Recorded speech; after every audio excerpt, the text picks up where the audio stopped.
Padre, del Hijo y del Espíritu Santo. Amén. El ángel del Señor anunció a María. Dios te salve María, llena eres de gracia, el Señor es contigo. Bendita tú eres entre todas las mujeres y bendito es el fruto de tu vientre, Jesús. Santa María, Madre de Dios, ruega por nosotros pecadores, ahora y en la hora de nuestra muerte. He aquí la esclava del Señor. Hágase en mí según tu palabra. Dios te salve María, llena eres de gracia, el Señor es contigo. Bendita tú eres entre todas las mujeres y bendito es el fruto de tu vientre, Jesús. Santa María, Madre de Dios, ruega por nosotros pecadores, ahora y en la hora de nuestra muerte. Y el Verbo se hizo carne. Dios te salve María, llena eres de gracia, el Señor es contigo. Bendita tú eres entre todas las mujeres y bendito es el fruto de tu vientre, Jesús. Santa María, Madre de Dios, ruega por nosotros pecadores, ahora y en la hora de nuestra muerte. Oremos. Infunde, Señor, tu gracia en nuestras almas, para que los que por el anuncio del ángel hemos conocido la encarnación de tu Hijo, por los méritos de su pasión y cruz, seamos llevados a la gloria de su resurrección. Por el mismo Jesucristo nuestro Señor. Amén. Nuestra Señora del Santísimo Rosario de Fátima. Ruega por nosotros. Santo Domingo de Guzmán. Ruega por nosotros. Santo Tomás de Aquino. Ruega por nosotros. Santa Catalina de Siena. Ruega por nosotros. Padre, Hijo y Espíritu Santo. Bueno, la conferencia que es tranquilos que la va a dar Ariel. yo me estoy de colado 2 minutos nomás. No haría falta presentarlo a Ariel, pero como verán se está filmando. Así que a través de YouTube llegará a los confines de la tierra esta charla de Ariel. Así que lo voy a presentar para quienes no lo conocen, ¿no? Ariel Villarreal es profesor de filosofía, dicta clases en nivel medio y superior. Bueno, muchos lo conocen también por ser el profesor del curso de filosofía para tiempos difíciles.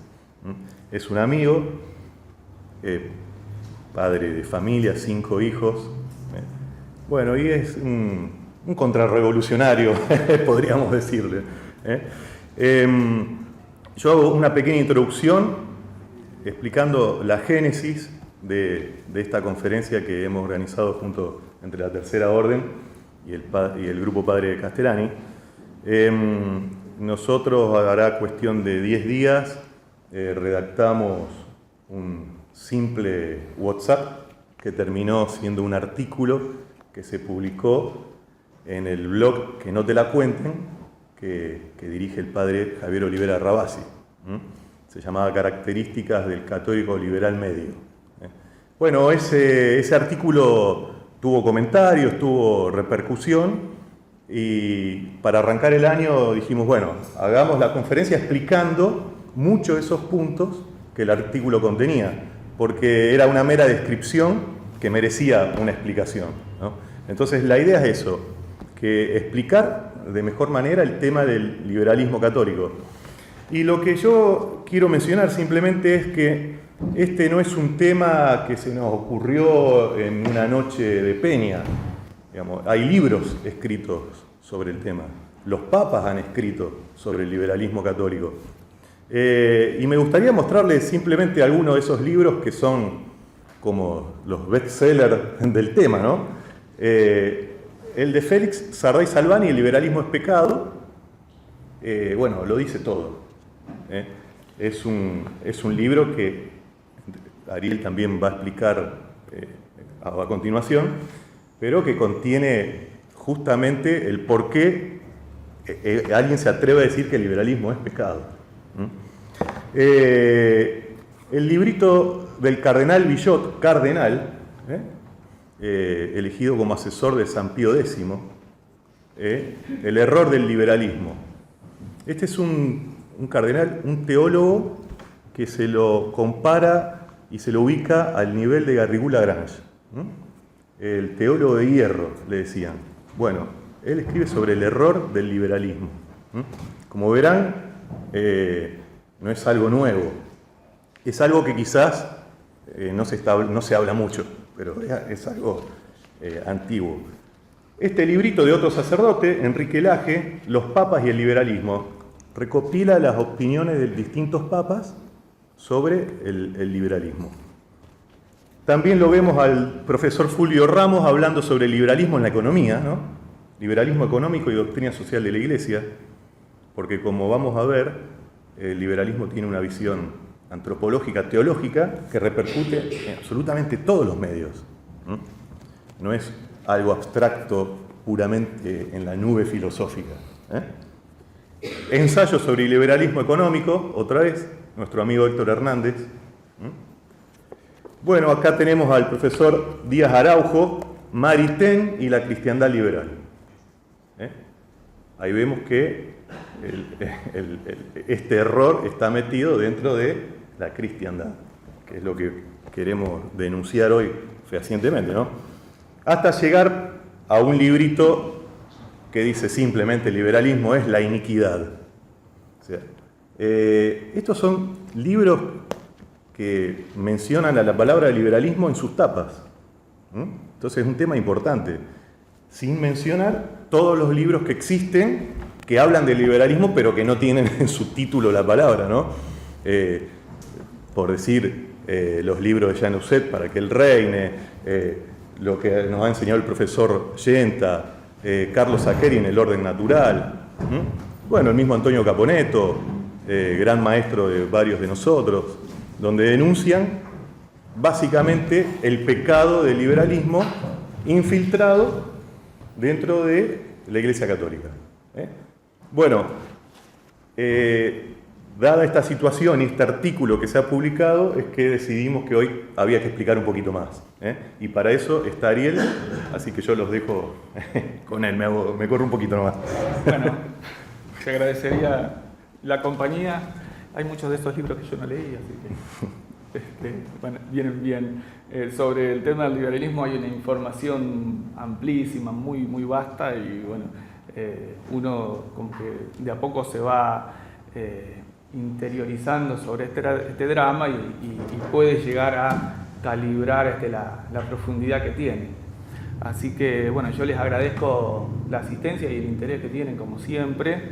Este es la primera exposición de este ciclo de conferencias 2019, arrancamos temprano, todavía no estamos en febrero, y realmente el tema es más que interesante y también es urgente. Yo simplemente espero estar a la altura de todo lo que Leandro fue presentando, de modo que pueda sintetizar un poco la complejidad que tiene, ¿no? Yo cuando preparaba un poco esta exposición me encontraba con que sin duda abarcarlo en una simple charla es un desafío tremendo, porque se manejan ideas y conceptos que hay que saber explicar y meditar también, ¿no? Por ahí uno en definiciones breves o rápidas o esquemáticas da por sentado un nivel de comprensión y tal vez necesite un poco de tiempo para asentar, ¿no es cierto?, la comprensión. Yo espero que lo que se diga aquí les sirva para enfrentar un poco nuestro tiempo también, ¿no es cierto? Nosotros vivimos en un tiempo dramático. Yo por eso había elegido como introducción para esta ponencia la lectura del Salmo 45, que me parece que grafica perfectamente muchas de las cosas que vamos a decir. El Señor es nuestro refugio y fortaleza, una ayuda siempre pronta en los peligros. Por eso no tememos, aunque la tierra se conmueva y las montañas se desplomen hasta el fondo del mar, aunque bramen y se agiten sus olas y con su ímpetu sacudan las montañas. El Señor de los ejércitos está con nosotros, nuestro baluarte es el Dios de Jacob. Los canales del río alegran la ciudad de Dios, la más santa morada del Altísimo. El Señor está en medio de ella, nunca vacilará, Él la socorrerá al despuntar la aurora. Tiemblan las naciones, se tambalean los reinos, Él hace oír su voz y se deshace la tierra. El Señor de los ejércitos está con nosotros, nuestro baluarte es el Dios de Jacob. Vengan a contemplar las obras del Señor, Él hace cosas admirables en la tierra. Elimina la guerra hasta los extremos del mundo, rompe el arco, quiebra la lanza y prende fuego a los escudos. Ríndanse y reconozcan que yo soy Dios. Yo estoy por encima de las naciones, por encima de toda la tierra. El Señor de los ejércitos está con nosotros. Nuestro baluarte es el Dios de Jacob. Yo solo espero que esta exposición sea como una meditación humilde de este salmo tan precioso. Y también pretendo que esta exposición sea como una continuación de esas grandes conversaciones que venimos teniendo desde hace ya varios años junto a nuestros amigos del Centro de Estudios Padre Leonardo Castellani, que se han ido como sintetizando en varios temas o preocupaciones o inquietudes, yo diría en ciertas predilecciones.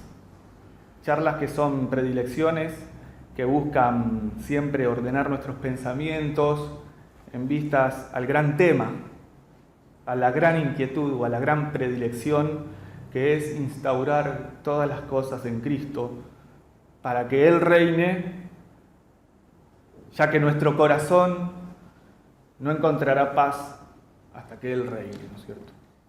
Bueno, por eso nos toca hoy presentar un tema que evidentemente toca la política y por eso a mí me resulta bastante incómodo, porque hablar de política es meterse en un terreno bastante desolador si uno mira la realidad de la patria, si uno mira esta especie de panorama, y bueno, no nos está permitido mantenernos indiferentes frente a esta disolución aparente de la patria, que está cautiva por un poder manifiestamente demoníaco, apóstata, traidor, corrupto, por decir lo mínimo, envilecido por los vicios más torcidos, entregada a una tiranía atroz, hay que decirlo. Lo que tenemos es una verdadera dictadura, la peor de todas, esa dictadura que se disfraza de libertad, esa que propone una esclavitud confortable, la que decía el buen Castellani. Esta patria está como infestada de manos codiciosas que buscan repartirse sus bienes, como hicieron con las sagradas vestiduras de Cristo, sorteándolas al mejor postor. Bueno, no nos está permitido permanecer indiferentes, ociosos, cuando la patria está enferma y acaso agonizante, ¿no? Como hijos tenemos el deber de estar al lado de ella, acompañándola en su calvario. Bueno, entonces es nuestro tiempo. Es tiempo de adoptar una actitud de hijos, comportarnos como hijos, sufrir como hijos la tremenda humillación de ver a esta patria desnuda, mancillada, abusada por una gavilla de protervos que le entregan para prostituirla. Y es la misma patria que nos dio nuestro Señor, que fundó la Virgen, que nos fue donada por la gloria de España, por derecho de conquista, bajo el estandarte de la cruz y la hidalguía de la espada. Esta perla austral que le llaman, que conquistaron también nuestros padres para la gloria de Cristo, el gozo de nuestra Madre y Reina, María de Luján, y honra de la verdadera y única Iglesia. La patria nació católica y católica debe morir. Bueno, entonces, dicho esto, debemos darnos cuenta de que estamos frente a un drama político, a un mal político. Dimos nosotros a esta ponencia el título de Características del liberalismo católico. Y bueno, debo decirles por supuesto que aquí no se va a ofrecer una alternativa política para incorporarnos al régimen, digamos. Lo que acá nosotros más bien vamos a intentar hacer es desmitificar la conciencia política ingenua en la que muchos cristianos abrevan sus creencias y convicciones acerca del compromiso social, el comportamiento público y los deberes y obligaciones civiles dentro del sistema de gobierno. Nuestros ojos tienen que estar fijos en el Señor. Tiemblan las naciones, se tambalean los reinos, Él hace oír su voz y se deshace la tierra. La política es un terreno pantanoso, digamos, porque en ella se juega como una batalla, la batalla de las dos ciudades, la ciudad de Dios y la ciudad del hombre. Por ella se agitan los ánimos humanos y alimentan su desesperanza hombres y mujeres, mirando el transcurrir de los hechos.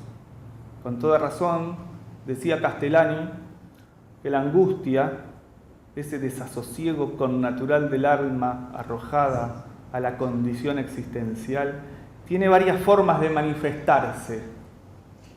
En algunos, la angustia se vuelve perversión, en otros, religiosidad, y en la mayoría, solicitud terrena. Ese es el poder misterioso, ese deseo mundanal que hunde a muchos y los pierde en ese océano de solicitudes terrenas. Con razón también el antidemócrata de Aristóteles decía que la política no es ni cosa de juventudes ni cosa de mujeres. En el terreno sinuoso de la política solo sobreviven los hombres fuertes, los hombres probados en la virtud, probados en el valor, probados en la honradez, en la justicia y sobre todo en la virtud moral más importante, que es la prudencia. La política es cosa de pocos. Primer gancho desmitificador que hay que saber aportar. La política es cosa de pocos, elegidos por Dios, a quienes los dotó con ciertas gracias y virtudes, para que puedan renegar con las cosas de este mundo a fin de servir al gobierno de la ciudad. Bueno, pero sobre este punto pesa, digamos, un nivel de confusión acompañada de una lisa y llana ignorancia y alimentada también por sutiles arranques de vanidad y otros vicios intelectuales. Lo que decía el padre Castellani, hay 4 cosas en el orden intelectual, al cual más malas, que son la ignorancia, el error, la mentira y la confusión. Y esto último, donde estamos entrando, es lo peor, porque ya es demencia. ¿Me quieren decir lo que significa aquí ya la palabra democracia? ¿O la palabra cultura? ¿O la palabra libertad? Esas palabras significan confusión. O bien, si ustedes quieren, el presupuesto siempre subiendo y el decoro siempre bajando. Hasta ahí el padre Castellani. El liberal católico medio decía en una de las características que es una persona bautizada que puede incluso asistir a misa y frecuentar los sacramentos, pero que a su vez cree en la soberanía del pueblo, en el sufragio universal, en la legalidad de la norma como su fundamento último y la Constitución Nacional como ley superior. Yo voy a tomar una definición muy valiosa que me convidara el doctor Fernando Romero Moreno, nuestro amigo, que me pasó este apunte, donde dice que el liberalismo es una doctrina cuyo eje gira alrededor de las nociones de persona y derechos individuales. También podemos decir que es una ideología en la medida que resultó funcional a los intereses de cierta burguesía, ideología como fachada, que encubre intereses de poder, o de algunos estados, y que tuvo por premisa filosófica un cierto nominalismo social, negación del carácter real, aunque accidental, de lo comunitario y lo institucional. Ya vamos a ver esto. Lo cual incluiría en esta doctrina dentro del inmanentismo ideológico moderno. Por esto último no se puede predicar del liberalismo in totum. Tampoco parece tener fundamento histórico el sostener que fue una creación adrede de dicha burguesía o de comunidades políticas que se beneficiaron de la expropiación, de la exportación de ideas liberales, en el caso de Gran Bretaña o Estados Unidos, con la difusión del libre comercio. Bueno, ser funcional a cierta burguesía o a determinados estados no es lo mismo que haber sido creado por ellos, dice Romero Moreno. En consecuencia, el carácter ideológico del liberalismo solo se da en ciertos pensadores que no se puede aplicar a esta doctrina como una característica general. Por último, es necesario comprender los caracteres fundamentales del pensamiento liberal para advertir qué clase de constitucionalismo le es connatural. Hasta aquí la cita de Romero Moreno. Vamos a hacer una explicación, una aproximación al concepto de liberalismo, sobre todo el liberalismo católico. Un liberal católico es un hombre moderno, digamos, progresista, ayornado, ¿no es cierto?, actualizado. No es ni retrógrado ni arcaico. Sus ideales están más en la más fresca actualidad. Un hombre, digamos, informado y dócil. Bueno, estas son características exteriores. Lo que nosotros vamos a tratar de demostrar es que un católico liberal es una abominación, porque es el resultado de una amalgama de doctrinas confusas y heterodoxas que vinieron por una especie de demoníaca carambola a sintetizar en algo que no tiene esencia, en una sustancia sin esencia, una cosa híbrida que es difícil de entender.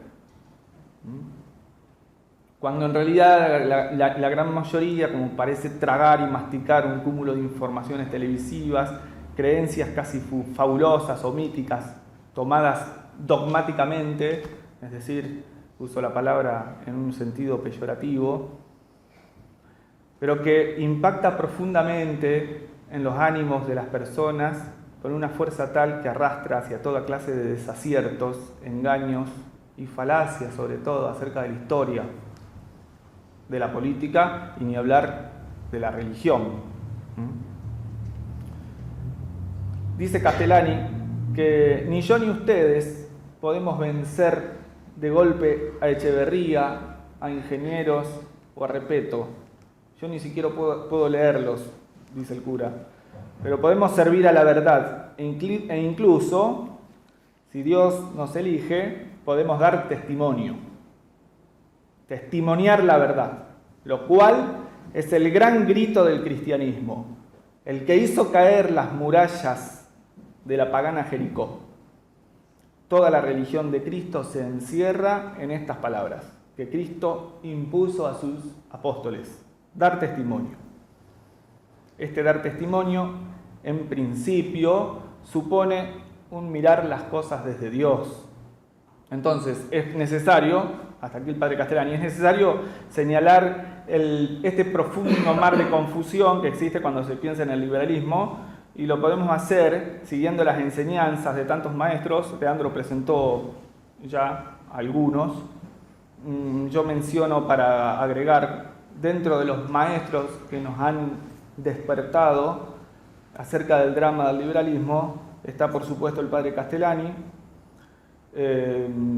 Escurra Medrano, Jordán Bruno Yenta, Carlos Alberto Saccheri, ni hablar el padre Julio Membiel, que fue un distinguidísimo sacerdote argentino, un gran exponente de la lucha contra el liberalismo, un sacerdote que dio un testimonio completo de la verdad y trascendió nuestra patria.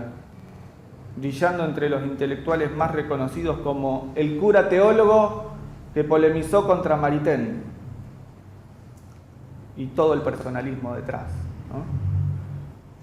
En fin, yo les menciono algunos que ustedes tendrán la obligación de leer para seguir profundizando.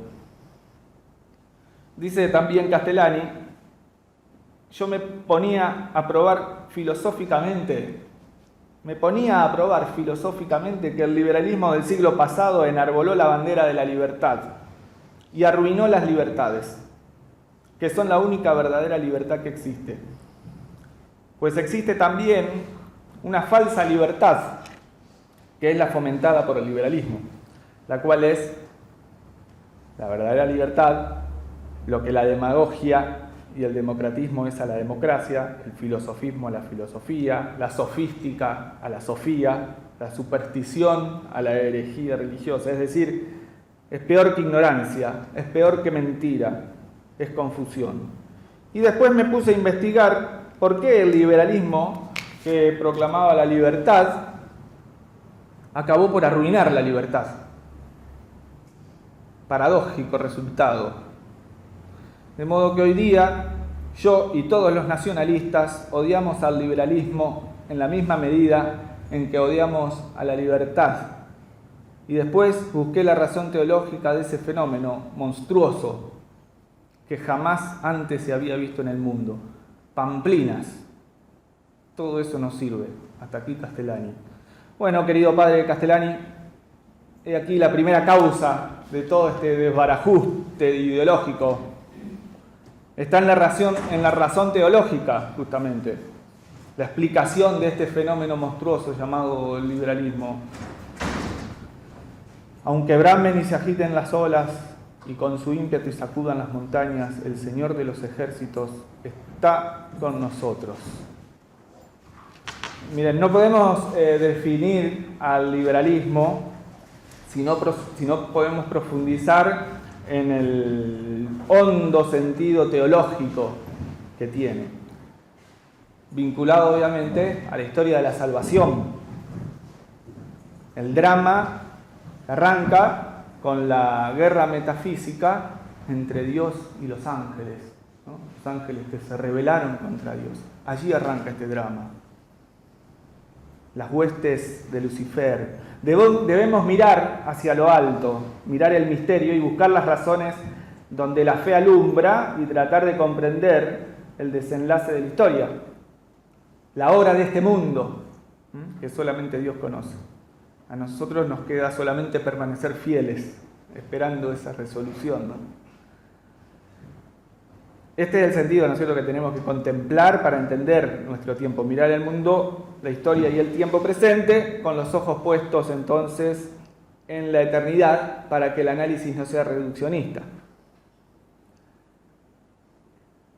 Nosotros decíamos que un católico liberal es un alma cristiana, un bautizado, un hijo de la Iglesia, que cree en los dogmas del liberalismo y su consecuente, el progresismo. Y esto es un contrasentido.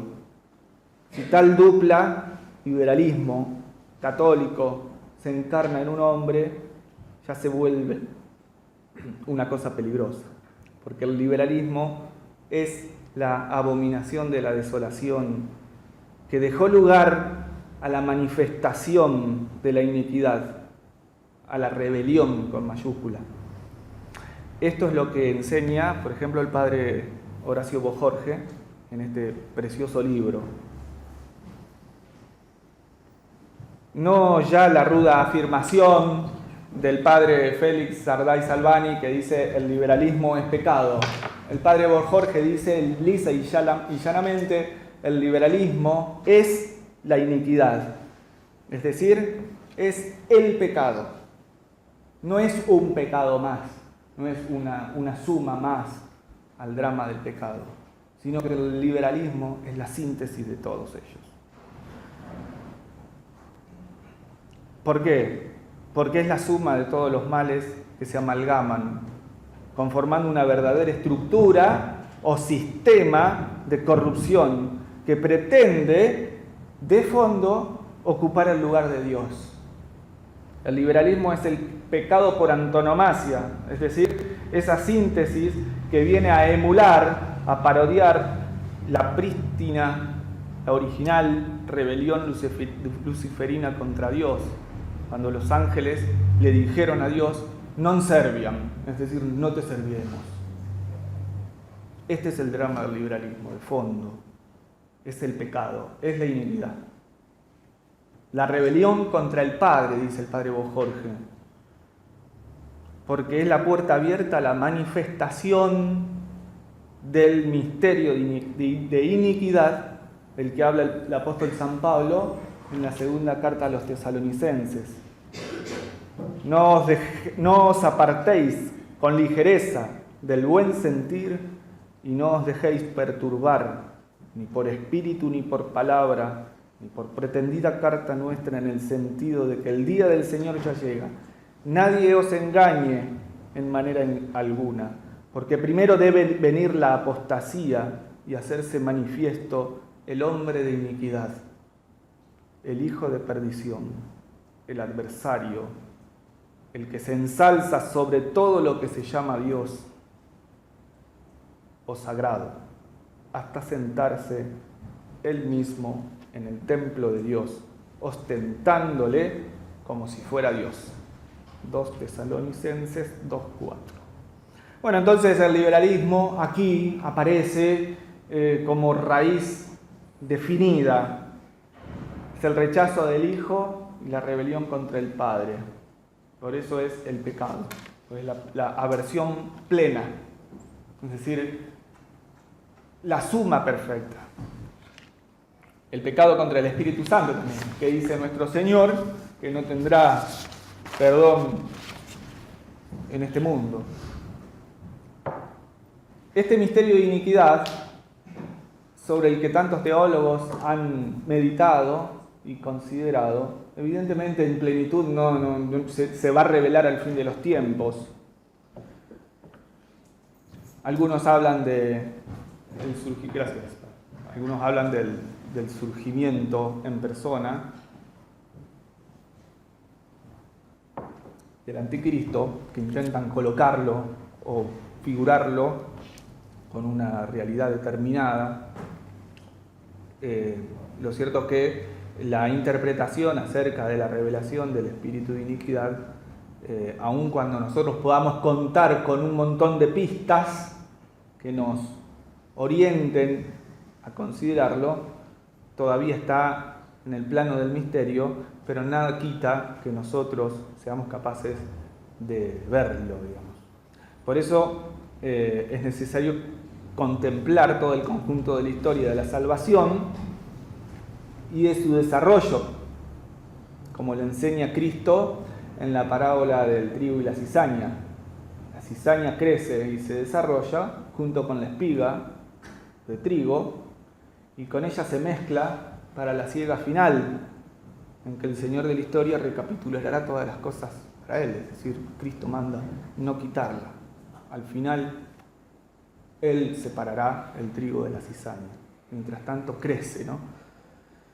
Bueno, dice el padre Sardai Salvani, en el libro El liberalismo es pecado, el liberalismo es pecado ya que se le considera ya se le considere en el orden de las doctrinas, ya en el orden de los hechos.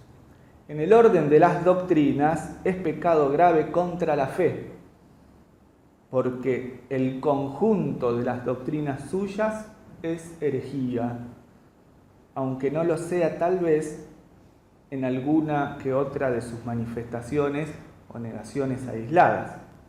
En el orden de los hechos es pecado contra los diversos mandamientos de la ley de Dios y de su iglesia, porque de todos es infracción. Más claro, en el orden de las doctrinas, el liberalismo es la herejía universal y radical porque las comprende todas. En el orden de los hechos es la infracción radical y universal porque todas las autoriza y sanciona. Por eso decíamos, hasta aquí el padre Sardai Salvani, es la rebelión contra Dios, que busca destronarle, quitarle su potestad divina y su señorío sobre todo el orbe. El liberalismo, como veremos, es la sedición universal contra el poder soberano de Cristo, que está obviamente pergeñada, ¿no?, en el fondo por el mismo demonio, para llevar a cabo la obra definitiva de abominación, según aquello de que no queremos que éste reine sobre nosotros. Pecaminosa actitud de quitar del medio la realeza y hegemonía de Cristo y de su derecho divino sobre las naciones, prurito que nuestro Señor adquirió por conquista cuando fue levantado en el patíbulo de la cruz. Ya se ve entonces que para entender en profundidad el drama del liberalismo es necesario ahondar entonces en estos misterios y dejar guiar la fe, dejar guiar el entendimiento a la luz de la fe.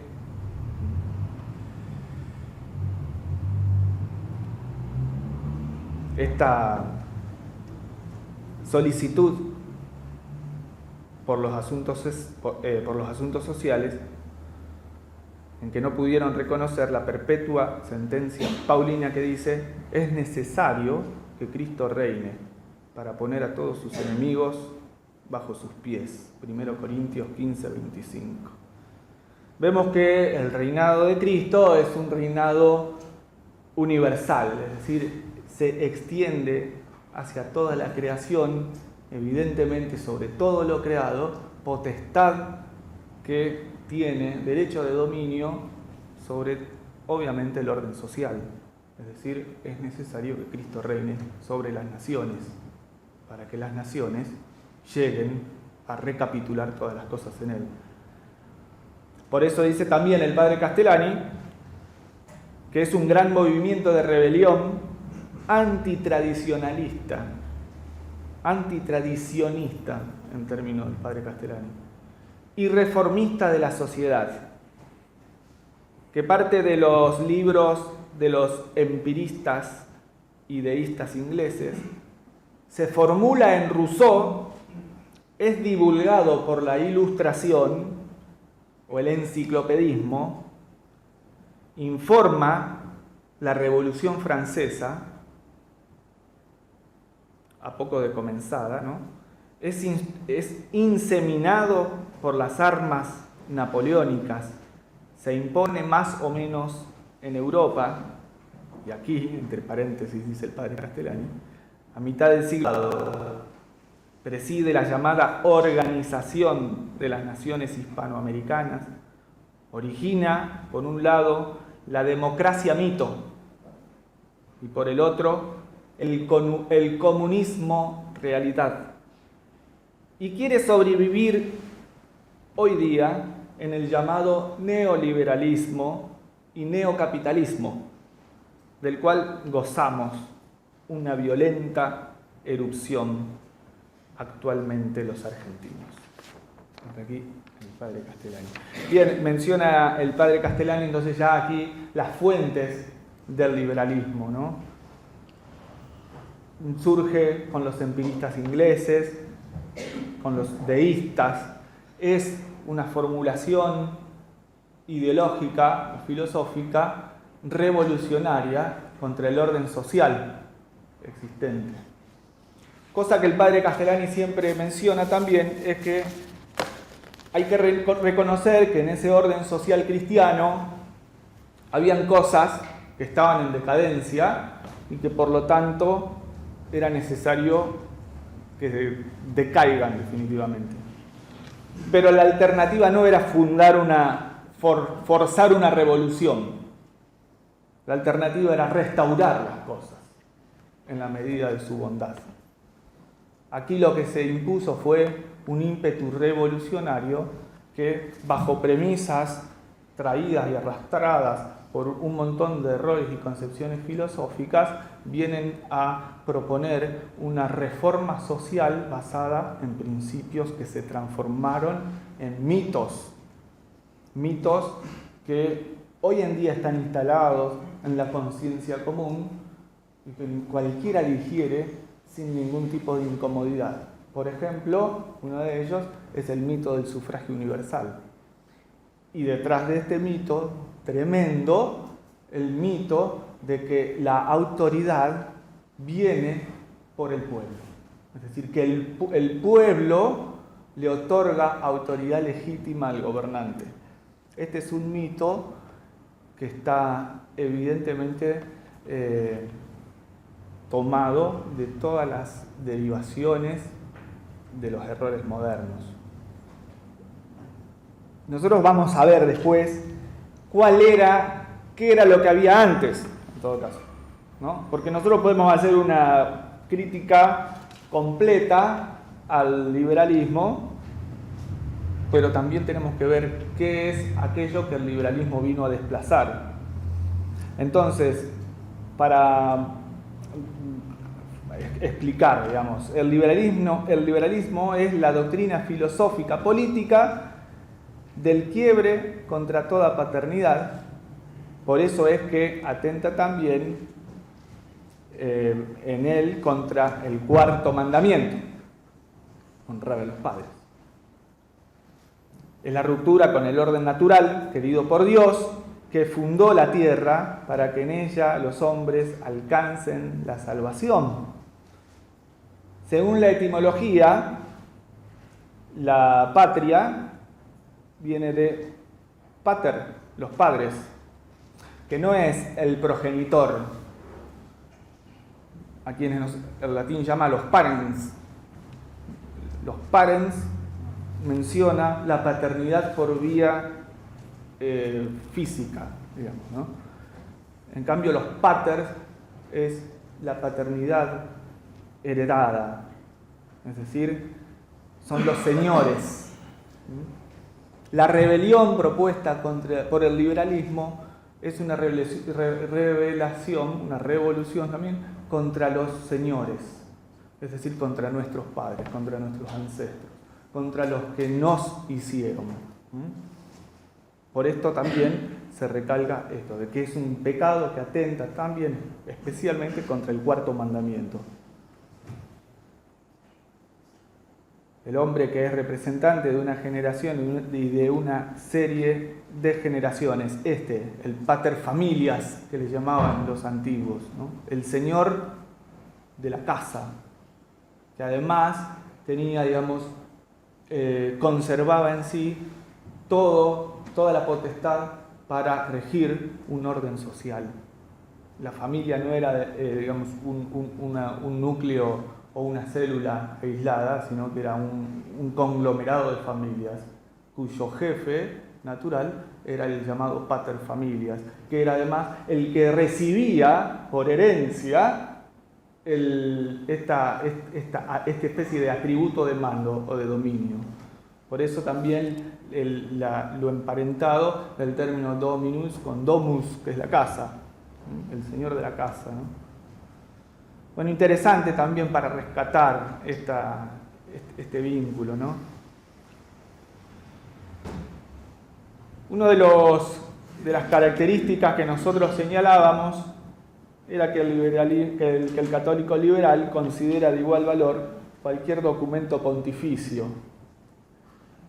Yo voy a mencionar algunos documentos de la Iglesia que dieron doctrina definitiva y extraordinaria a todo lo que estamos diciendo, sin necesidad de remontarnos, digamos, a una antigüedad tardía o lejana. Mencionamos, por ejemplo, la encíclica Quanta Cura del Papa Pío XI en el año 1864 contra los errores modernos, que rechaza la tesis que sostiene que la voluntad del pueblo constituye la ley suprema. Menudo golpe magisterial contra los principios del liberalismo. El Papa Pío IX, creo que me equivoqué recién, Pío IX, en la Quanta Cura. En el número 5. Reitera lo mismo el Papa Pío IX en el Syllabus Errorum del mismo año, en los números 55, 60, 77 y 80. Allí en el número, no tengo presente en qué número, el Papa dice explícitamente, si algún pontífice llegase a pretender asumir los postulados del liberalismo y de la modernidad como verdaderos, sea anatema. Es decir, asienta definitivamente la actitud ortodoxa respecto de los errores modernos. Ni siquiera pontífice podrá asumir como verdaderos los errores modernos con la pretensión de actualizar la doctrina a los tiempos que corren. Menuda afirmación que trae el Papa Pío IX. Otro gran papa, el gran León XIII, rechazó al liberalismo democratista en la Diutrum Illud de 1881 y en la Immortale Dei de 1885. La Immortale Dei acerca del Estado cristiano. La importancia de estas encíclicas es que fueron promulgadas bajo un magisterio extraordinario, es decir, los papas definen explícitamente cuáles son los errores de las corrientes iluministas, progresistas o liberales que no deben ser nunca aceptadas como verdadero bajo pecado. Magisterio extraordinario. Por eso es la importancia. Hay que saber medir el nivel, digamos, que tienen algunas formulaciones pontificias. En la actualidad nosotros como que estamos obligados permanentemente a distinguir si lo que dijo vale, si no vale, si dijo una gansada, si esto está bien, si esto está mal, porque digamos estamos como una especie de vorágine de la locura. Digamos, antes los papas definían, ¿no es cierto? Cuando abrían la voz, cuando abrían la boca, lo hacían para definir. Entonces uno se dirigía hacia ellos, digamos, con mucha más confianza, por así decirlo, ¿no? Bueno, esto es una de las dificultades que se presentan en la actualidad. El mismo León XIII escribió la encíclica Libertas, específicamente atacando los errores de una libertad mal entendida, de una falsa libertad, los excesos de una libertad mal entendida.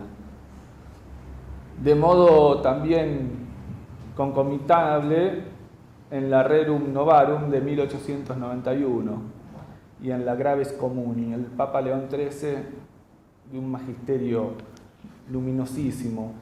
Otro gran papa, San Pío X, en la Gravissimo Officii de 1906, cuando trató acerca de la separación de la Iglesia y el Estado, en la Lamentabili Sane y sobre todo en su actualísima y profética Pascendi, ambas del año 1907, contra los errores del modernismo.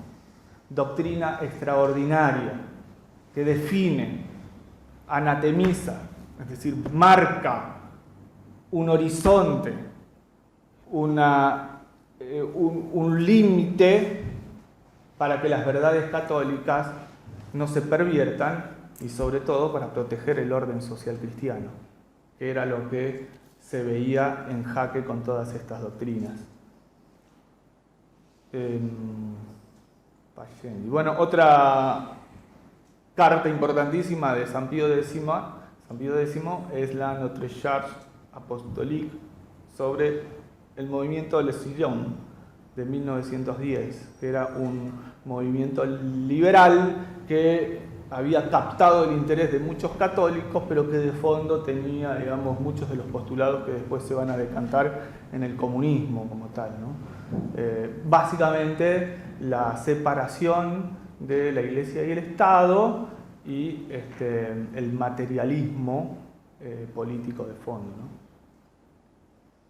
El Papa Pío XI, la ineludible Quas Primas de 1931, en la que instaura la festividad de Cristo Rey, la 40º año de 1932. Bueno, todos los pontífices han hecho valiosísimos aportes o correcciones a los errores del liberalismo. Por eso es muy importante saber calibrar a dónde está la autoridad magisterial, ¿no? Pablo VI, por ejemplo, en la Populorum Progressio de 1967, también insiste en los errores del liberalismo. Juan Pablo II tiene innumerables cartas encíclicas, documentos y mensajes, dentro de las que podemos mencionar esta Laborem Exercens o la Solicitudo Rei Socialis de 1987, sin dejar pasar, por ejemplo, la Veritatis Splendor. Bueno, entonces, como ustedes verán, responder a la pregunta ¿qué es el liberalismo? Es por ahí muy difícil, pero podemos tener el magisterio valioso de estos papas. La aproximación valiosa, también otro aporte valioso que da el padre Castellani sobre el liberalismo, es este que dice, la primera definición breve sería este: el liberalismo es el movimiento económico, político y religioso que propone a la libertad como su ideal y como el ideal absoluto de la humanidad.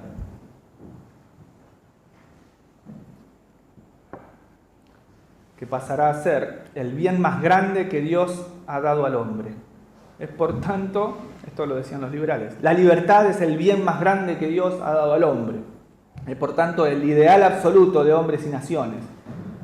Bien se ve que esta definición no sirve, dice Castellani, porque pivota sobre la palabra libertad, que es una palabra ambigua. Pues la palabra libertad, si no se le añade ¿para qué?, es una palabra sin contenido. Es una bobada filosófica. La libertad no es propiamente un movimiento, sino un poder moverse solamente. En el moverse lo que importa es hacia dónde. Es decir, no importa tener libertad, sino tener libertad para algo. No es una abstracción, no es, digamos, algo que viene inscrito en nuestra naturaleza como una especie de sobreañadido o coronamiento del ser humano, sino que es una simple herramienta, entre comillas, de la voluntad. Es decir, la voluntad necesita determinarse hacia el bien y para eso se sirve de la libertad. Listo, o sea, la libertad es libertad para algo. Puntualmente hablando, filosóficamente hablando, la libertad es libertad para hacer el bien. Porque uno cuando hace un mal, un pecado, no lo hace porque es libre, lo hace porque se volvió esclavo. Entonces, es decir, el pecado esclaviza, justamente atenta contra la libertad. Entonces el ser humano es libre en la medida que se autoordena hacia el bien. Hay que decir esto, porque nosotros veo que tenemos la idea de que yo soy liberal, defiendo las libertades de todos. Y que si yo me opongo, no soy liberal, entonces usted está con la dictadura, usted es medio nazi, usted es medio... No, yo lo que defiendo es la verdadera libertad. Hay que defender la verdadera libertad y hay que decirlo. Es decir, el ser humano no es libre para arruinarse, para corromperse. El ser humano cuando se corrompe porque se esclavizó justamente. Entonces, menuda distinción en la que hay que recaer siempre. Esta corriente ideológica, no tengo idea de la hora que es, medio tarde. Esta corriente ideológica que postula la primacía de la libertad, así con mayúscula, la libertad absoluta, la postula como el fundamento del orden social. Según estos principios del liberalismo, el hombre es bueno, buenísimo, buenazo, bonachón por naturaleza, santo incluso en la medida de su libertad. Si al hombre lo dejamos en libertad, naturalmente se vuelve buenito. Este es el error de Rousseau. Ser libre. Decía Rousseau, sé libre, estás obligado a hacerlo. Y si no querés ser libre, te vamos a obligar a hacerlo. Entonces, la versión iluminista de la libertad, ¿no? Que es la más naturalista, ¿sí? Es la más desvinculada del orden, justamente. Es decir, es una voluntad, es una libertad ciega, la libertad naturalista. Rousseau, el padre del iluminismo, y Kant, el padre del racionalismo, ellos hicieron de la libertad esta abstracción. Para Kant, la libertad corresponde exclusivamente al orden de la moral, separado del orden de la razón, digamos, y entre ambos había un infinito, ¿no es cierto? El hombre es moral cuando usa de su libertad, es decir, la libertad absolutamente descalibrada del orden. Ya voy a hablar, para ir matizando un poco, sobre el orden social cristiano. Es la idea entonces defendida por los burgueses liberales del siglo XVII, ¿no? Que venían a proclamar la gran emancipación humana, la gran ruptura con la insoportable contundencia de la verdad, es decir, la ruptura en contra de la verdad, que para ellos ya era insoportable. Los liberales del siglo XVII evidentemente necesitaban un orden social que les permitiera pues capitalizarse, ¿no? Porque imagínense ustedes que ya estaba, ¿no es cierto?, todo el auge de la revolución industrial, ¿no es cierto?, y la transformación del pensamiento mercantilista, ¿no es cierto?, y demás. Evidentemente necesitaban un sistema social que justifique sus propósitos. Entonces aquí viene esta ruptura. Evidentemente necesitaban romper contra el orden social cristiano. Como bien señala Castellani, en otra parte, el ímpetu reformista de estos liberales se alzaba afanosamente contra un montón de cosas que tenían que caer por la fuerza de su propia corrupción, pero la vehemencia de los que proclamaron el dogma de la libertad arremetió contra los cimientos del orden social cristiano, cuando lo que había que hacer era restaurarlo. Nosotros podemos seguir citando los errores del liberalismo que condujo necesariamente hacia el despotismo de corte nominalista. Bueno, los errores del mismo liberalismo arrancan con el nominalismo de Guillermo de Ockham. Pasa por Descartes, pasa por Suárez. Suárez es muy importante en este quiebre del orden social, porque Suárez es el que afirma que la autoridad, aun cuando proviene de Dios, es otorgada por el pueblo, por la comunidad, por la multitud. Suárez, como es nominalista, fundamenta todo el orden social en la voluntad humana. Es decir, el orden social, los hombres viven por fuerza de su voluntad. Entonces está en la voluntad individual de cada hombre el fundamento del orden social. La autoridad viene de la voluntad de la mayoría. Viene de Dios, pero la otorga la mayoría. Hace como un juego en el que rompe, evidentemente, con la concepción cristiana, ¿no? Siempre de fondo el dogma de la libertad, ¿no es cierto? Bueno, ya tenemos algunos datos del nominalismo filosófico, el protestantismo religioso. Hay que agregar, no se puede entender el quiebre del liberalismo sin hacer referencia al protestantismo religioso. Evidentemente Lutero, los errores de Lutero, sin el nominalismo no hubiesen sido tan eficientes.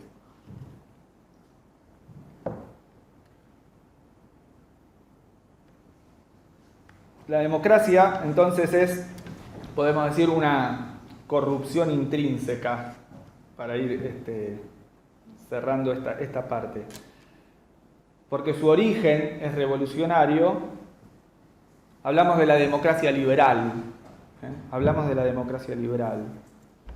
Después hay que hacer distinciones, pero nosotros cuando hablamos de democracia, estamos hablando de la democracia liberal, cuya raíz se encuentra, digamos, en cuya raíz está toda la decadencia de la escolástica, ¿no? Lo que acabo de decir, el surgimiento del nominalismo.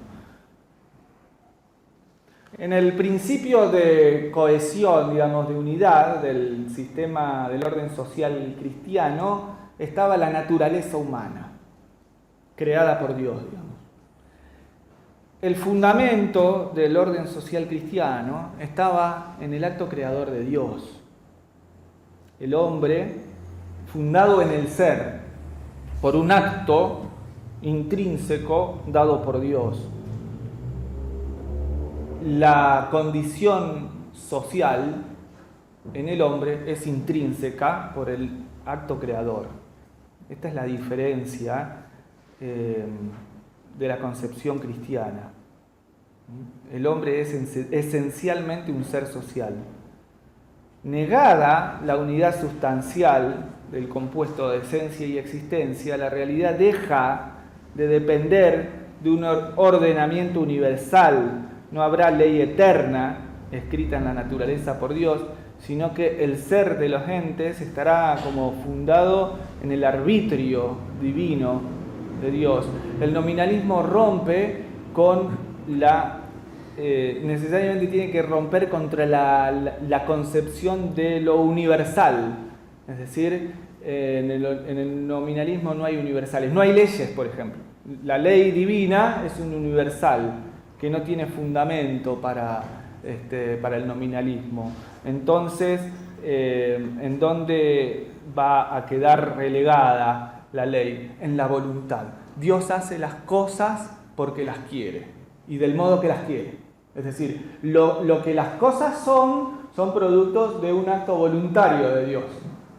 Es decir, que hay un gran voluntarismo de fondo, ¿no? Esto se va a expresar después justamente en este principio que yo acabo de mencionar, de que el fundamento del orden social va a estar impregnado de ese voluntarismo. Es decir, porque los hombres desean estar unidos en sociedad, es que se ponen de acuerdo para vivir bajo un régimen político. Entonces, no hay ya un orden preestablecido. Esto viene, digamos, provocando toda una serie de errores, como por ejemplo el error del racionalismo cartesiano, de otorgarle primacía a la razón, rompiendo con la unidad del conocimiento, con la unidad del orden natural y abriendo paso evidentemente al empirismo, digamos, moral. De vuelta, no hay más ley, no hay en la sociedad algo semejante. Es decir, en el orden social cristiano, Dios, por el acto creador, hace las cosas semejantes, sobre todo al hombre, que lo hace a imagen y semejanza suya, y los hombres son semejantes entre sí. Hay como una, en el orden social cristiano, hay como una igualdad ontológica, es decir, todos somos hombres esencialmente, aunque accidentalmente tenemos habilidades o atributos distintos, ¿no? Accidentalmente. Pero esencialmente lo común en el ser humano es justamente tener una esencia, una naturaleza propia, una naturaleza adecuada. Entonces, de acuerdo a ese orden preestablecido por la creación, es que surge el orden social en función de la naturaleza humana que se orienta hacia el bien.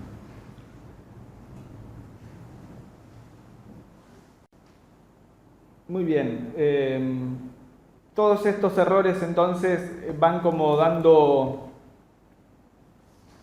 pasos para la disolución del orden social cristiano. Yo decía, bueno, hay que preguntarse entonces qué había antes del liberalismo, qué fue aquello que la democracia liberal vino como a desterrar. El gran Papa León XIII, miembro de la Tercera Orden, nos da la sospecha en la encíclica Immortale Dei, donde dice: hubo un tiempo en que la filosofía del Evangelio gobernaba los estados, el orden social cristiano. Es un orden social en el que la filosofía del Evangelio inspiraba, ¿no? ¿Cuáles son los principios, brevemente, de este orden social? Que el orden social es querido por Dios para la salvación de los hombres. Partimos de Dios, parte de Dios el orden social. Está en el principio y fundamento que enseñaban los padres de la Iglesia y que San Ignacio tomó como punto de partida de sus ejercicios espirituales, cuando expresó: el hombre es criado por Dios, infinito amor, sabiduría y poder, para alabar, hacer reverencia y servirlo, y mediante esto salvar su alma. Todas las cosas criadas han de servirle al hombre, tantum quantum, dice San Ignacio, en la medida en que se acerquen a este fin, y han de ser rechazadas en la misma medida en que le apartan de ese fin. Entonces, de vuelta, una comprensión suficiente de la política debe estar apoyada sobre los misterios de la fe, evidentemente. Todas las cosas han de servirle al hombre para alcanzar su fin último trascendente, que es la salvación eterna. De aquí que la política tiene una doble finalidad: alcanzar el bien común temporal y contribuir para la consecución del bien común trascendente. El bien común temporal es el fin mismo de la política. Los hombres viven en sociedad para alcanzar el bien común. ¿Qué es el bien común? La vida justa, es decir, la vida buena, de acuerdo a la naturaleza.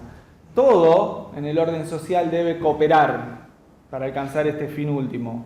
En este fin último radica ese reditus en el que el hombre debe volver a las manos del Creador. Es decir, el hombre es puesto en la existencia en un lugar, en una sociedad, y es en esa sociedad, socialmente, donde va a desarrollar su vida, va a vivir moralmente y va a volver a las manos del Creador. El retorno de la criatura al Creador. Este reditus en el hombre no lo puede alcanzar por sus propios medios. Es decir, el hombre no puede volver solo a las manos del Creador. Necesita ser ayudado por sus semejantes, de donde resulta la complementación o cooperación humana en la consecución del bien común. Es decir, todos hemos de cooperar para alcanzar este bien común, que en el orden político es temporal y en el orden espiritual es el bien común trascendente. El fin de la vida social, el sentido y su sentido, digamos, el sentido es ese propósito querido por Dios en la creación del mundo. De aquí que la política pertenece a la misma naturaleza humana, está inscrita en la naturaleza humana. Y su propósito es el ordenamiento concorde al bien común. El ordenamiento concorde, es muy importante esta palabra porque presupone la unión amistosa entre los hombres en la sociedad. Como dice Aristóteles en el libro 8 de la Ética, es por la amistad que los hombres viven en la polis, en la ciudad. Es decir, para la vida concorde. Diametralmente opuesta es la actitud del liberalismo, sobre todo en su versión última, que es el comunismo, donde la vida social es en base al interés, es decir, es por el interés que los hombres se asocian entre sí, y es para el comunismo, sobre todo, la lucha de clases, el motor que va a llevar a la conquista de esos intereses. Es decir, la versión antitética Para el orden social cristiano es la vida concorde a los semejantes. Muy bien, entonces de aquí sacamos nosotros que la política entonces tiene este propósito específico del ordenamiento hacia el bien común, o el bien común de la Kende, es decir, del aquí y ahora, ¿no? La política, otro punto importante que no podemos dejar pasar, se subordina a la moral. Es decir, lo que determina el orden social justo es la vida virtuosa. Es decir, para conquistar un orden social justo es necesario ejercitarse en las virtudes.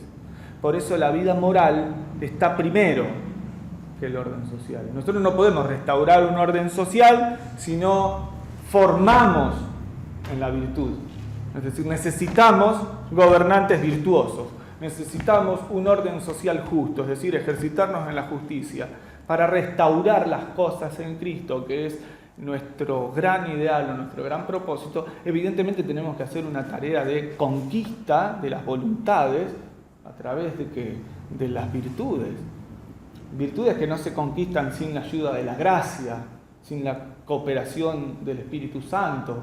Entonces ustedes ven que el bien común, ese al que nosotros aspiramos, se completa con los bienes espirituales, es decir, con el bien común trascendente, que es el ordenamiento encomendado por Dios a su iglesia. Es decir, el fin de la iglesia es la consecución del bien común trascendente. Entonces, entre la preocupación de la política que busca el bien común temporal, debe haber una cooperación necesaria junto con la iglesia que busca el bien común trascendente. ¿Por qué? Porque el fin último, aquello para lo que fuimos creados, es para la salvación eterna. Entonces no puede haber una dicotomía entre el orden social cristiano, sobre todo el fin de la iglesia, digamos, que es la salvación eterna, y el bien común temporal. No pueden ir separados, porque el fin último es el mismo para todos. Es decir, todos necesitamos restaurar este réditus, regresar, digamos. Entonces, el orden social originario radica en la dependencia del hombre respecto del orden natural establecido y querido por Dios. Esto es la clave también de la comunidad concorde.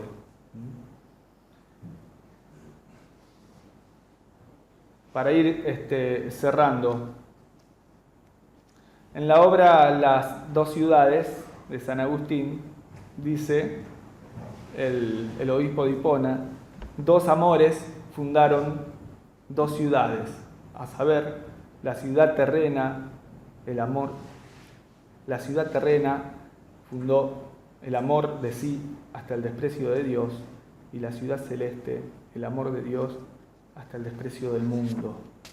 El antagonismo entre las dos ciudades ha desarrollado formas de gobierno de más en más destructoras de los derechos de Dios y de la naturaleza humana, hasta el colmo de la degradación humana actual.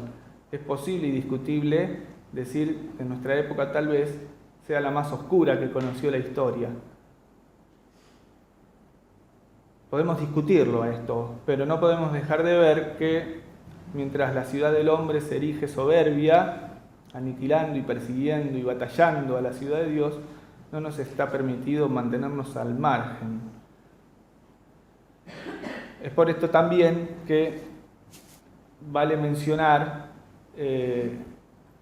una característica más del liberalismo católico, y es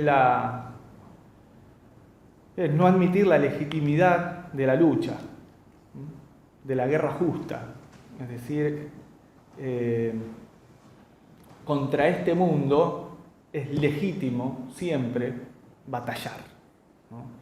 es legítimo siempre tener una actitud de resistencia y nunca de capitulación. Si yo adopto una actitud de capitulación, entonces caigo en aquella trampa fabulosa pergeñada por el demonio que yo hablaba al principio. ¿Cuál es? El laicismo. Es decir, terminar con el orden social cristiano. Que la iglesia quede recluida a la sacristía y que en el Estado reine la paz del Estado laico. El laicismo, esta actitud de recluir a la iglesia, al púlpito y a la sacristía, es la capitulación de los soldados de Cristo, es la rendición, digamos, el replegarse, ¿no? Sálvese quien pueda. Es el de poner las armas, digamos, y dejarse vencer por los enemigos de Dios. Es renegar de la potestad divina. Es relegar la potestad divina a los fueros humanistas de los parlamentos, ¿no? Que imponen excusas para desnudar al rey.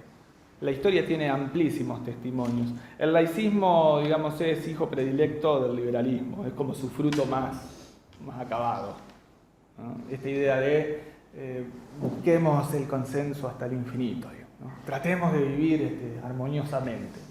No, porque entre las dos ciudades hay pugna, ¿no? No se puede adoptar nunca existió un estado donde no haya contienda, necesariamente porque las cosas son así en este mundo, ¿no? Yo tendría que agregar sobre las formas puras e impuras, particularmente sobre la democracia, lo voy a decir muy brevemente.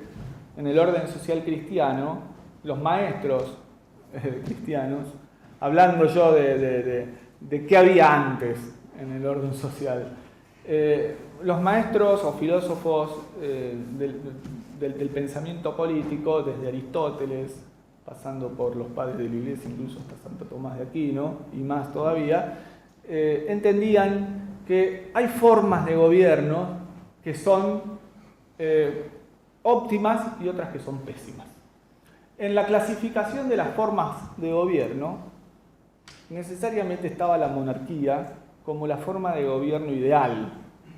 Es decir, el gobierno de uno que tiene una potestad directa atribuida por Dios para el gobierno del orden social, para el gobierno de la ciudad.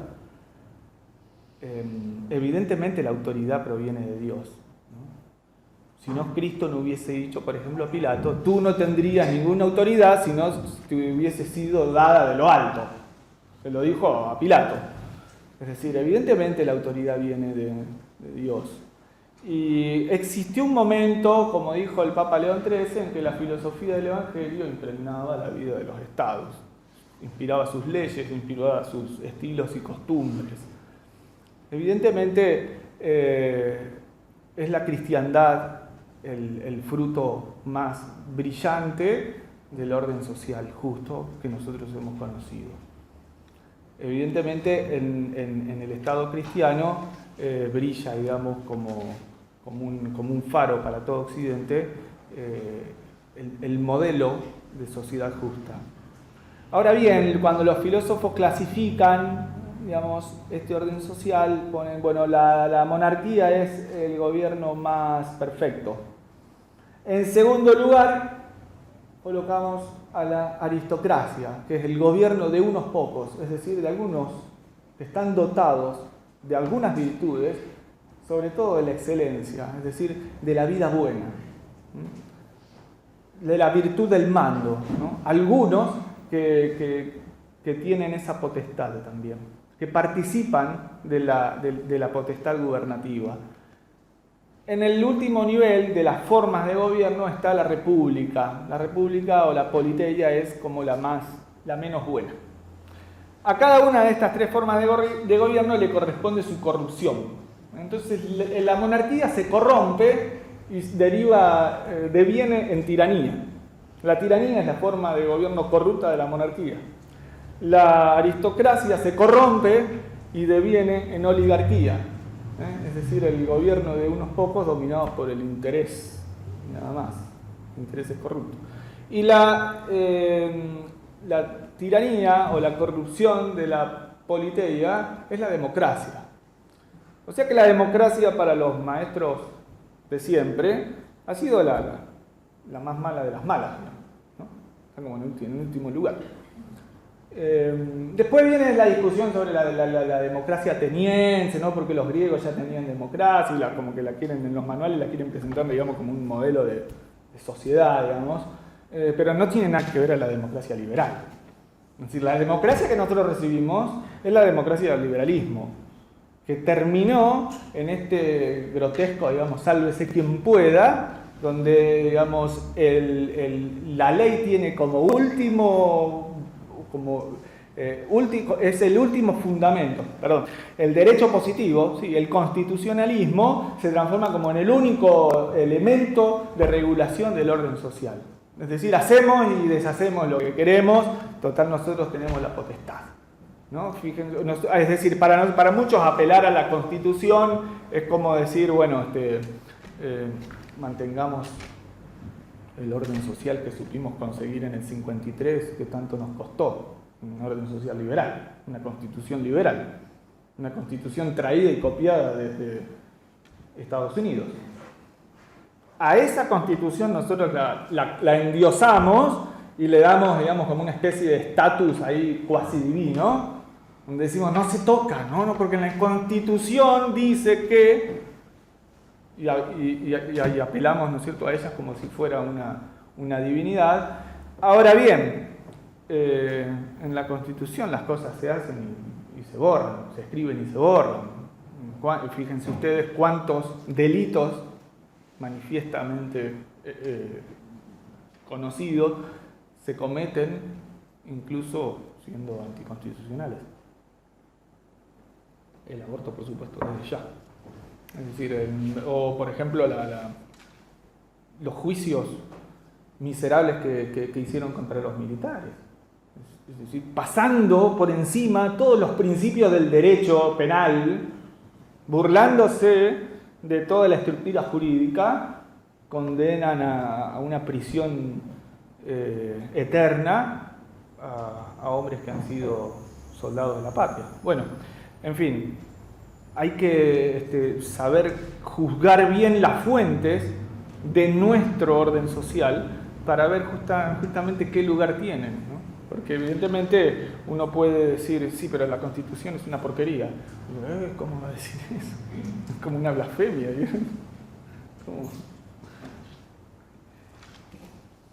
Aquí están, digamos, entonces presentados varios de los errores de los liberales. De todos estos errores hay uno que cobra, digamos, un especial matiz, que es consecuencia directa de todas estas concepciones, que es, como nosotros habíamos presentado, que el liberal es clericalista y coloca la autoridad por encima de la verdad. Un problema que tiene que ver directamente con esta falta de jerarquización de la autoridad. Es decir, el no saber ver cuál es el origen verdadero y el lugar verdadero de la autoridad hace que uno como que tergiverse la idea de autoridad. Entonces, esto evidentemente viene del pecado liberal de rebelión contra el padre, primero, que es la autoridad directa, ¿no? Por el derecho de familia. Y evidentemente tergiversar la idea de autoridad es muy moderno. Entonces esta tergiversación lleva necesariamente a afirmaciones erróneas acerca de la autoridad, como por ejemplo el clericalismo, digamos. Clericalismo, que es el depender en todo de lo que el cura diga. No importa si dijo una gansada, pero lo dijo él. Entonces yo no tomo ninguna decisión si no la consulto, ¿no? Porque el padre tal dijo que... Es un error muy característico de mentalidades demasiado apegadas a, digamos, este tipo de confusiones, ¿no? Primero que la autoridad viene de Dios, ¿no es cierto? Evidentemente que un sacerdote tiene una autoridad, pero también Dios nos da elementos de juicio para usar nuestro sano discernimiento.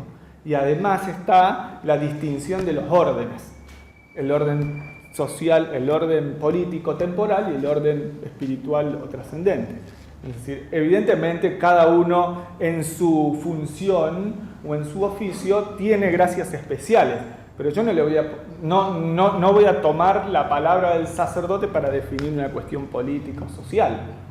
¿Por qué? Porque no necesariamente el tipo tiene atribuciones para iluminar una realidad social. Tal vez hay otros que tienen condiciones políticas o virtudes políticas adecuadas para resolver algunas cuestiones prudenciales del orden social o del orden cotidiano.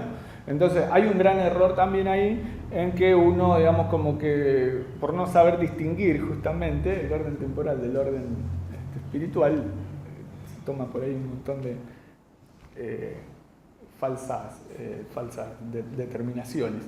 Bueno, muy bien. Yo creo que con esto podemos ir cerrando. Y nada, es un tema amplísimo que nos coloca a nosotros de frente a la realidad social que tenemos y nos obliga a despertar un poco, ¿no? Yo espero que les haya servido algunas de las cosas que dije y un montón de cosas que no dije que son más importantes, pero bueno. Si ustedes quieren hacer algunas preguntas, yo disculpo porque se hizo un poco largo. Pero les agradezco. O algún aporte, o algo que por ahí haya faltado.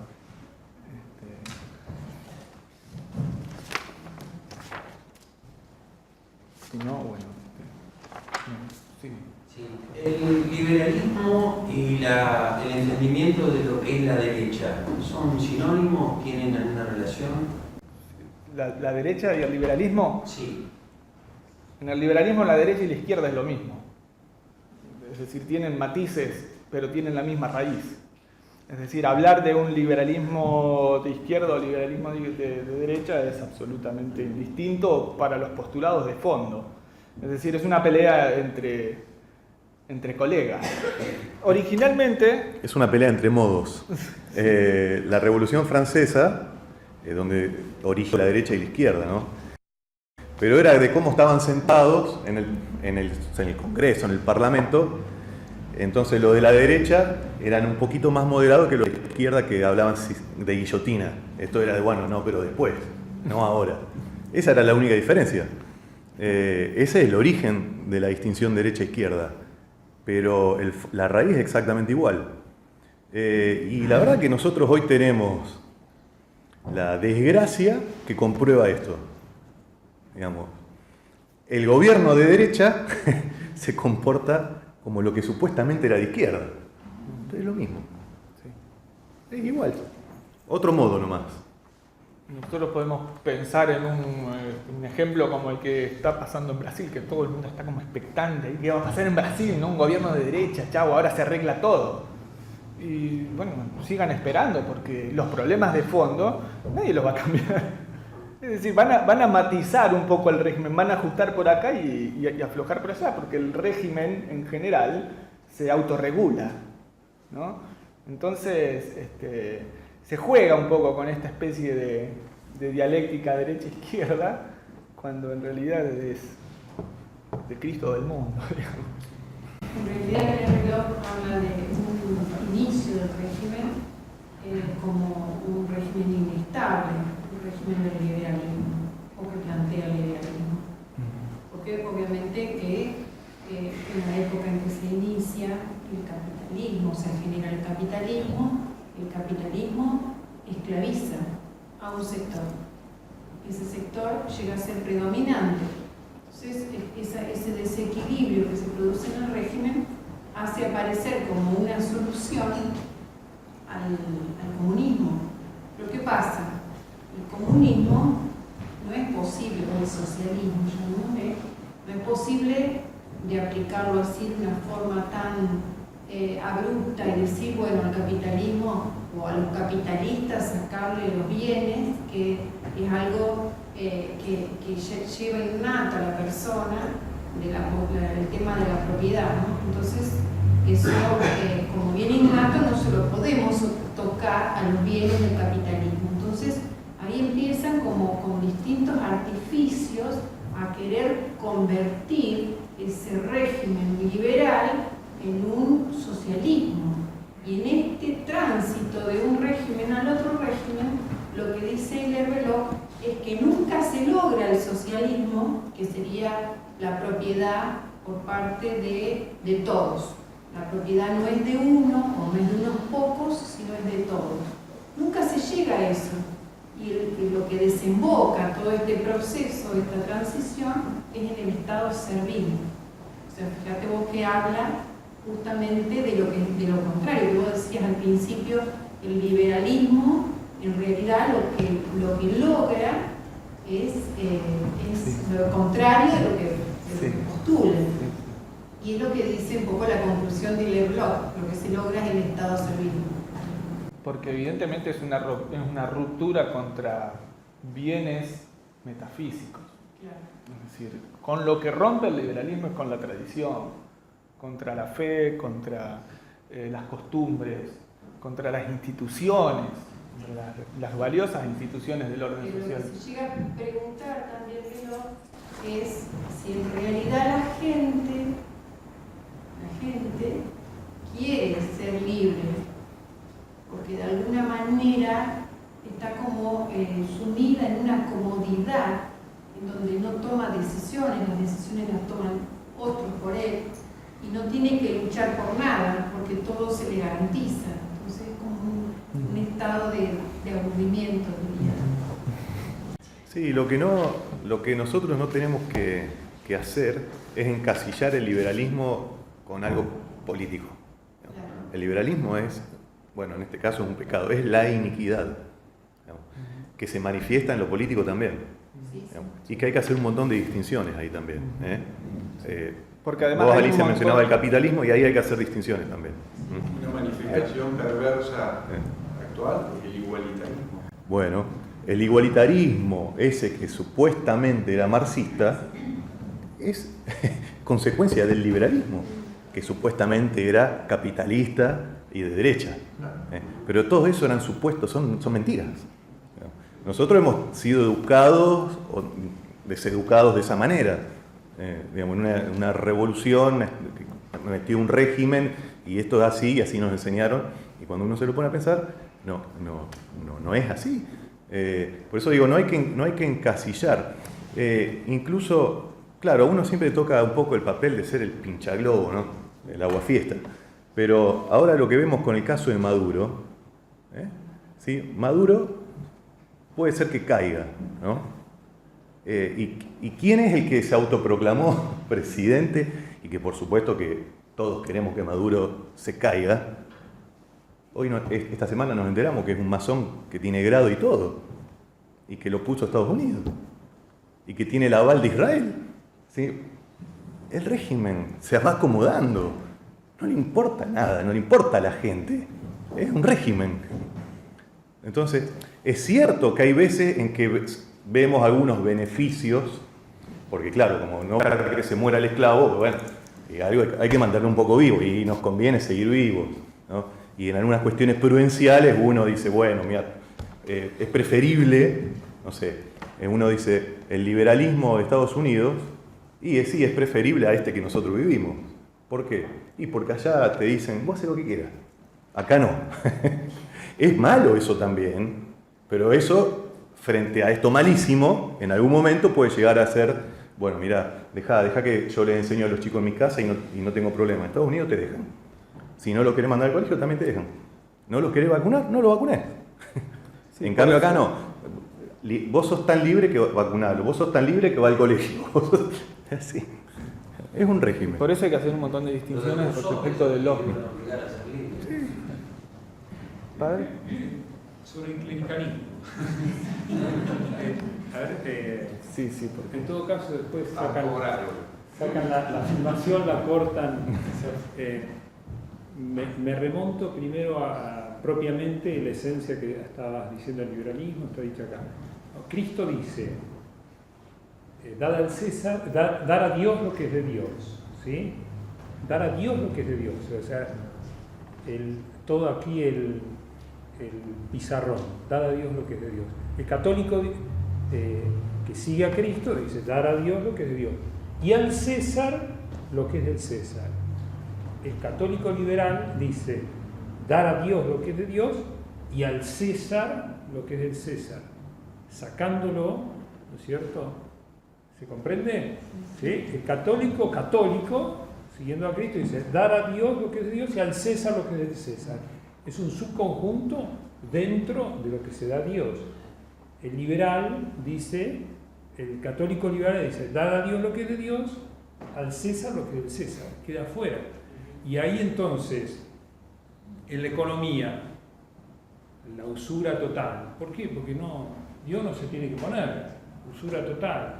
En cuestiones de bioética, no, Dios no tiene que entrar en esto, ¿no es cierto? En cuestión de moral conjugal, no, dicen no, que el cura no se mete en mi cama. Sacan a Dios, ¿no es cierto?, de las cosas, se liberan de Dios. Bien, el católico liberal, que a veces estamos tan acostumbrados, ¿no es cierto?, es capaz de ir a misa, como decía, ¿no?, capaz de confesión muy frecuente, ¿no es cierto?, y tiene otros ámbitos que no deja entrar a Dios. En esa irracionalidad, porque esto incluso, que decimos instaurar todas las cosas en Cristo, ¿no es cierto?, ese es el católico, instaurar todas las cosas de Cristo, lo que del César y todo de Cristo.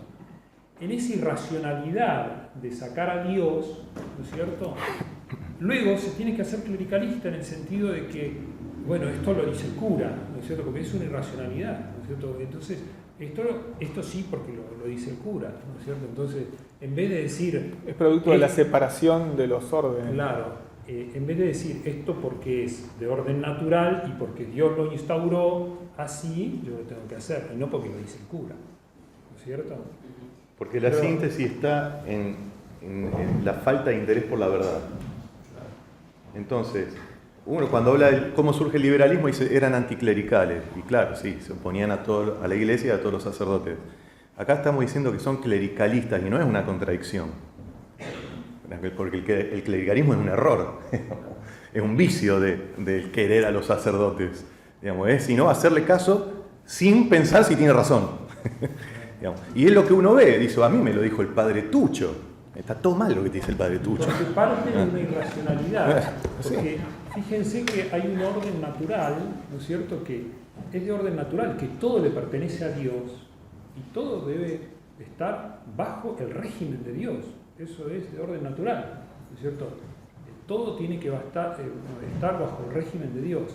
Si nosotros sacamos del régimen de Dios algo, estamos siendo liberales, ¿no es cierto?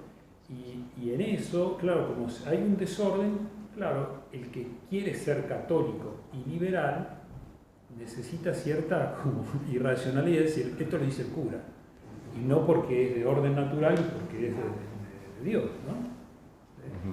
Y en esto lamentablemente se da, ¿no es cierto?, que se quiere sacar a Dios de esos ámbitos y que, digamos, son de consecuencias nefastas, ¿no? Allá hay una. Lo más importante del católico liberal es que no existe. O es católico o es liberal.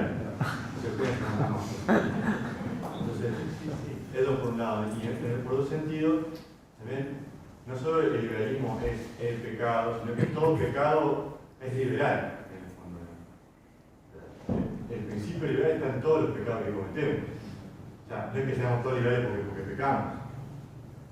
Uno puede pecar por debilidad y no por iniquidad, digamos, ¿no? Pero en el fondo, cada pecado es una rebelión contra Dios. Pequeño o grande es una rebelión contra Dios. Entonces, en ese sentido, el liberalismo no solamente es el pecado, sino la raíz de todos los pecados. Es la soberbia que se dice, ¿no?, que es madre de todos los vicios, etc. ¿no? De querer que Dios corrija sobre algunas cosas. Sí,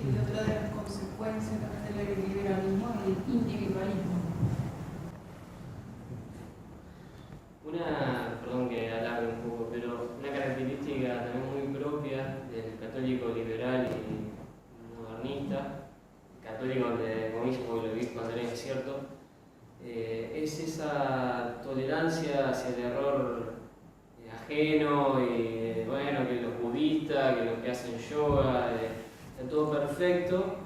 Ahora viene un católico que propone la tradición, la restauración de la sociedad en Cristo, y realmente hay una batalla importante, o sea, como que lo tildan ya uno de...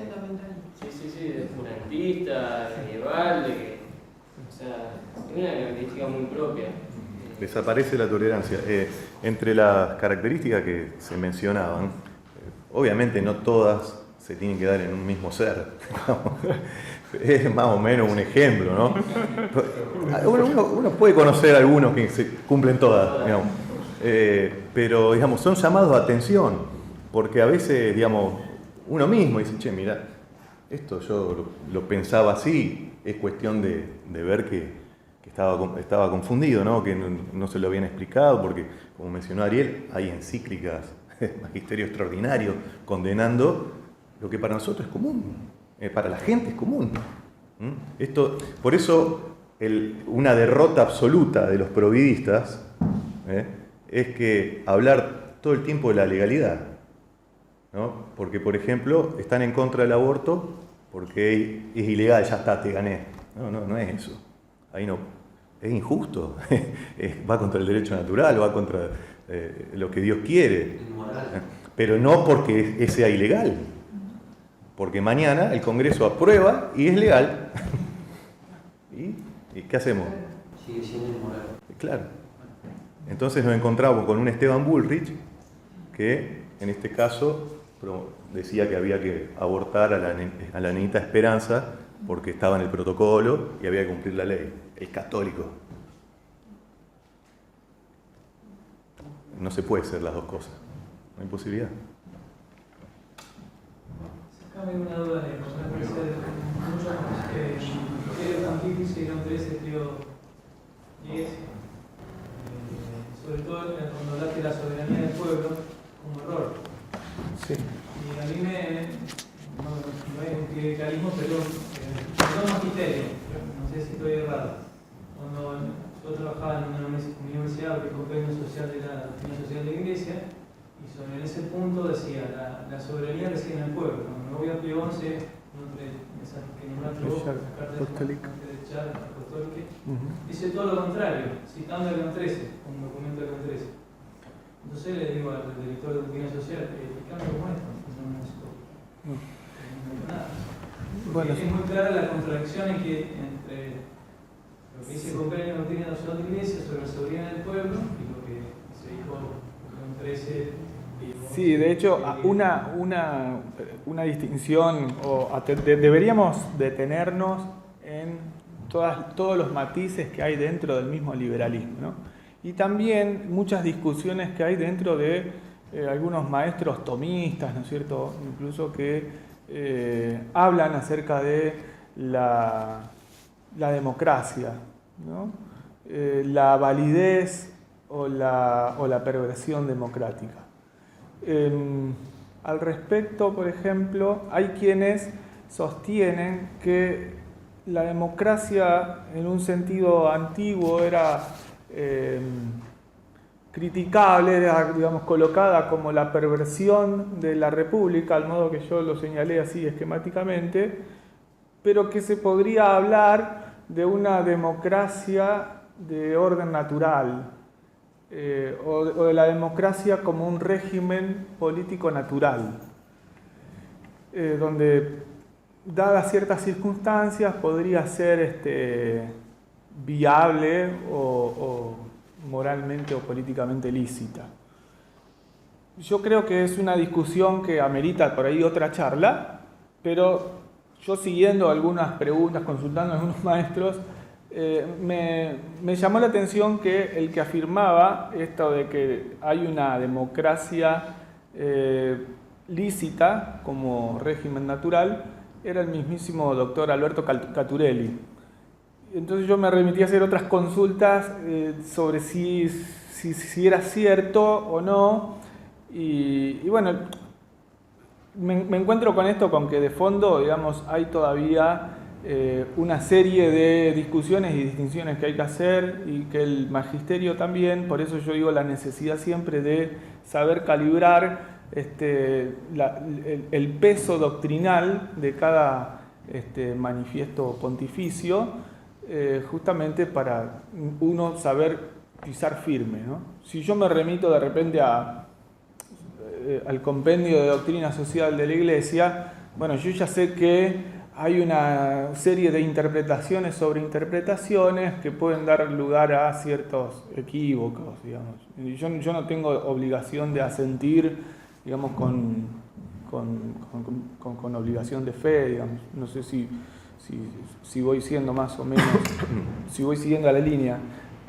Lo que sí, sobre en particular la licitud de los modelos democráticos, hay que decir que de lleno, ¿no es cierto?, ningún modelo democrático de inspiración liberal iluminista es lícito. Si fuese posible un modelo social basado en la forma de gobierno democrática, debería ser evidentemente no iluminista, con una raigambre en el orden natural, es decir, que reconozca el orden natural establecido y querido por Dios y que se sirva de todo lo que prudencial o accidentalmente sea lícito o conveniente para un estado determinado. Porque de suyo el magisterio de la Iglesia no dogmatiza sobre ninguna forma de gobierno. Eso es verdad. Es decir, la Iglesia no consagró a la monarquía como la única forma de gobierno. No, simplemente la enseñanza del magisterio de la Iglesia señala la licitud e ilicitud de algunos regímenes y la conveniencia, por qué no decirlo, de algunos sistemas que en ciertas circunstancias pueden ser tolerables o viables. Uno de los casos que yo actualmente no dejo de pensar es el caso de Polonia, ¿no? Por un misterio de la providencia tienen el estado que tienen, ¿no? Uno dice, uno quisiera vivir en Polonia. ¿Vieron lo que hacen las manifestaciones públicas, las confesiones a Cristo Rey? Bueno, y uno dice, ¿qué pasó en Polonia? Bueno, evidentemente hay una serie de circunstancias que han hecho posible esto, ¿no? Ahora, pretender en función de eso dogmatizar acerca de la democracia es tropezar con el mismo error de fondo, que es el de transformar la democracia en una especie de mito, digamos, o de dogma. De suyo me parece que no va. Sin embargo, bueno, para cerrar, hay un montón de distinciones, por ejemplo, respecto del liberalismo francés, del liberalismo inglés. Yo no me pude meter en las distinciones que hay que hacer respecto del liberalismo clásico de corte inglés, el que se implementó en Estados Unidos y que ha logrado cosas absolutamente distintas al liberalismo francés. O casos como la intervención del Papa Pío X en España respecto a los integristas. Bueno, evidentemente el tema es amplísimo. El tema, digamos, no me quiero extender, pero de la democracia también hay que hacer un montón de distinciones y analizar, porque cuando la Iglesia no se queda con ningún régimen, ninguna forma de gobierno en especial, y habla de la democracia, hay que ver qué entiende por democracia. Que no es esta democracia liberal. Nosotros la creamos liberal porque la que la Iglesia entiende por democracia no es esto. Porque la democracia tiene que ver con la participación. Y ahí está el punto. La participación. La participación de quién y en qué. Que no es de todos iguales. El que lo explica de manera fenomenal es Saccheri en su libro El orden natural. La democracia significa que todos participen. ¿En qué? Tiene la facultad para participar, ¿de qué? ¿Puede opinar sobre eso? No, hay distintos niveles. Entonces uno dice, bueno, una democracia en el club del barrio, perfecto, todos lo elegimos porque lo conocemos. Ahora, elegir presidente es ridículo. Es ridículo. Es ridículo solamente planteado así. Che, elijamos. ¿Quién conoce más que lo que pasa en televisión?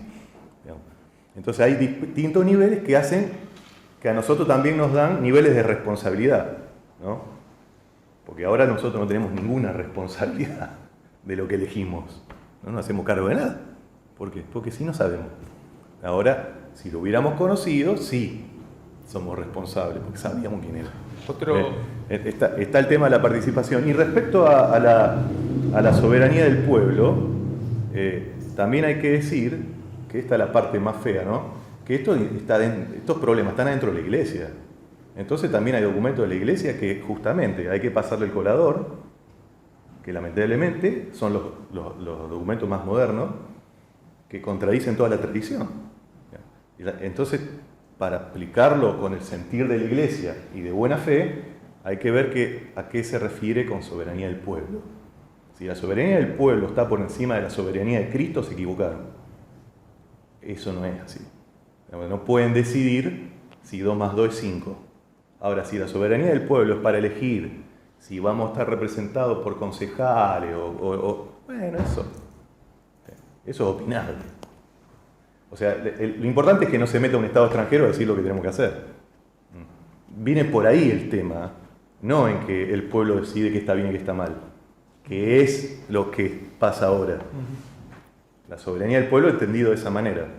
Sí, sobre todo el magisterio pontificio de los últimos años ha recalcado sobre algunas ideas de la democracia vinculadas justamente al problema del globalismo y la competitividad de un capitalismo brutal, digamos, que sojuzga y somete a las naciones pobres, digamos, donde necesariamente hay que apelar a la independencia y a la soberanía de cada pueblo. Entonces, evidentemente nos encontramos ante un panorama político absolutamente complejo. Entonces, en principio lo que Dios quiere es que los hombres vivan en una sociedad justa. Y prudencialmente hay un montón de caminos para salir de condiciones de opresión. En principio, nosotros vemos la realidad nacional y tenemos que darnos cuenta de que el régimen democrático es el régimen que dio lugar a la expropiación y a la explotación miserable de nuestro territorio y nos está llevando a la disolución, a la fragmentación, etc. O sea, de eso tenemos que ser conscientes. Ahora, si yo, digamos, como argentino, como patriota, me pongo a decidir qué camino vamos a seguir o lo que tenemos que hacer para defender y restaurar la patria. Bueno, muchas cosas, la verdad que no sé, pero Dios dirá. O sea, también Dios sigue jugando, sigue guardando la carta más importante, digamos. Lo que no nos está permitido es endiosar un régimen que de suyo nació corrompido. Entonces, eso hay que romper con esos mitos que generan actitudes y peleas también, ¿no? Así que es un problema complejo. Bueno, muy bien. Muchas gracias.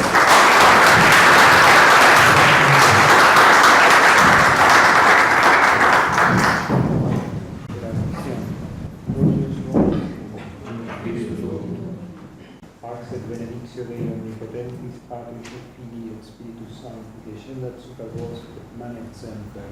Amen.